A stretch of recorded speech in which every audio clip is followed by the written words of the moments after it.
Welcome back to study central. आज के इस टॉपिक में हम लोग डिस्कस करते हैं मोस्ट इंपॉर्टेंट चैप्टर पॉवर्टी।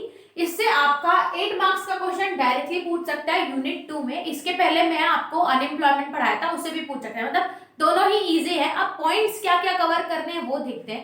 सबसे पहले आपको पूछ सकता है what do you mean by poverty, या write a short note on poverty in India, या आपसे पूछ सकता है कि describe the absolute poverty and relative poverty. उसके साथ साथ what do you mean by poverty line, explain its causes. ये सारे आपके डायरेक्ट 8 मार्क्स के क्वेश्चन पूछ सकते हैं। तो स्टार्टिंग अगर आपको करनी है तो आप ऑब्वियस सी बात है कि आप डिफाइन करेंगे पॉवर्टी को, what do you mean by poverty. तो पॉवर्टी का हिंदी मीनिंग हम लोगों को पता है, उसका मतलब होता है गरीबी। जब कोई एक नॉर्मल इंसान अपने बेसिक नीड्स फुलफिल नहीं कर पाता, जैसे कि जो भी उनको लाइफ को सस्टेन करने के लिए सामान चाहिए होते हैं अपनी जिंदगी चलाने के लिए, अगर वो अफोर्ड नहीं कर पाता है तो उसको बोला जाता है, वो आते हैं किसके, पॉवर्टी के अंदर, मतलब गरीबी के अंदर। ठीक है, इसको आप इंग्लिश में कैसे लिखेंगे, आप उसको ऐसे लिख सकते हैं कि with poor quality of life, उनकी क्वालिटी पुअर है। सेमी स्टारवेशन हो सकता है, उनको पुअर हेल्थ प्रोवाइड होती है, इलिटरेट होते हैं वो। Depression of goods and services, मतलब उनको प्रॉपर गुड्स एंड सर्विसेज भी नहीं मिलती, हेल्थ फैसिलिटी भी नहीं मिलती, बेसिक क्वालिटी ऑफ लाइफ उनकी अच्छी नहीं होती, मतलब पुअर क्वालिटी ऑफ लाइफ। उसके बाद ये सब आप उसमें लिखोगे कि it comes all under poverty. ये एक्सप्लेन करने के बाद हम लोग एक सिचुएशन देते हैं कि कौन पॉवर्टी लाइन के अंदर आएगा। तो अगर रूरल एरियाज में कैटेगराइज करना पड़ता है, या जनरली अगर हम लोग पॉवर्टी को डिस्क्राइब करें तो कैलोरीज या न्यूट्रिशन के बेसिस पे करते हैं। मिनिमम रिक्वायरमेंट होती है न्यूट्रिशन की पर पर्सन, या पर पर्सन जो कैलोरीज की रिक्वायरमेंट होती है वो होती है 2400 पर person.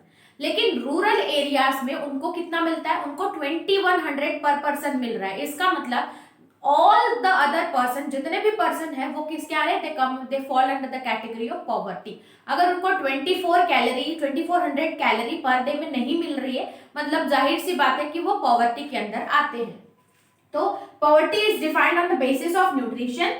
Minimum requirement of calories पर पर्सन इज 2400 कैलोरीज पर person, but in rural areas they actually get कितना, 2100 पर पर्सन। सो ये सारे पर्सन किसके अंदर आते हैं, ये पॉवर्टी के अंदर आते हैं। ठीक है, all the person fall in the category of poverty, ये एक्सप्लेन कर दिया। उसके बाद आप और इसको एक्सटेंड कर सकते हैं कि बेसिक एजुकेशन फैसिलिटी नहीं मिल पाना उनको, उसके साथ साथ हेल्थ फैसिलिटी नहीं मिल पाना, बेसिक गुड्स एंड सर्विसेज नहीं मिल पाना, इसके साथ साथ न्यूट्रिशन इनटेक का भी अमाउंट कम होने के कारण वो पॉवर्टी। और पॉवर्टी इंडिया की ग्रोथ में बहुत ज्यादा हिंडर करता है इंडिया की ग्रोथ को।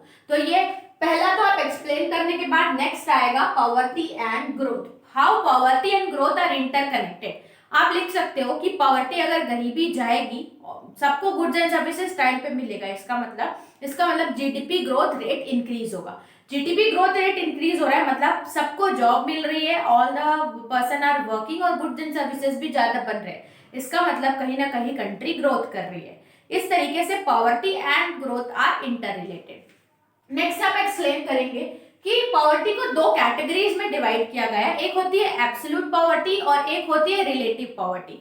एब्सोल्यूट पॉवर्टी मतलब अगर आप अपनी बेसिक चीजें नहीं खरीद पा रहे हैं जो चाहिए होती है लाइफ को सस्टेन करने के लिए, तो वो कैटेगरी बोलती है एब्सोल्यूट पॉवर्टी। रिलेटिव पॉवर्टी मतलब अगर आप डिफरेंशिएट कर रहे हो एक दूसरे को, जैसे कि वो ये चीजें अफोर्ड कर पा रहा है, मैं नहीं कर पा रहा हूँ, मतलब अगर आप इनकम के बेसिस पे अगर डिफरेंस कर रहे हो तो जिसकी इनकम कम होती है वो किस में आता है, पॉवर्टी के अंदर आता है। ऐसा नहीं है कि वो बेसिक चीजें नहीं ले पा रहा, लेकिन अगर इनकम से कंपैरिजन करें, रिलेट करें, तो जिसकी कम होती है वो पॉवर्टी के अंदर आ रहा है। ठीक है, तो 2 टाइप की होती है एब्सोल्यूट पॉवर्टी। मैंने आपको बताया कि income of person is so low, बहुत कम है, ही is not able to fulfil basic needs, वो अपनी बेसिक नीड्स को फुलफिल नहीं कर पा रहा है। फिर आता है relative poverty. Relative poverty indicates inequalities of income, कि अगर उसकी मेरी 5000 है और उसकी 10,000 है, तो भैया ये वाला जो रहेंगे ये रिलेटिव पॉवर्टी, मतलब हम लोग क्या कर रहे हैं, हम लोग रिलेट कर रहे हैं, कंपेयर कर रहे हैं। ठीक है, तो ये था हमारा topic basic introduction about poverty. इसके बाद देखते हैं कॉजेज ऑफ पॉवर्टी, वो नेक्स्ट वीडियो में। इस टॉपिक में इतना ही रखते हैं। Thanks for watching.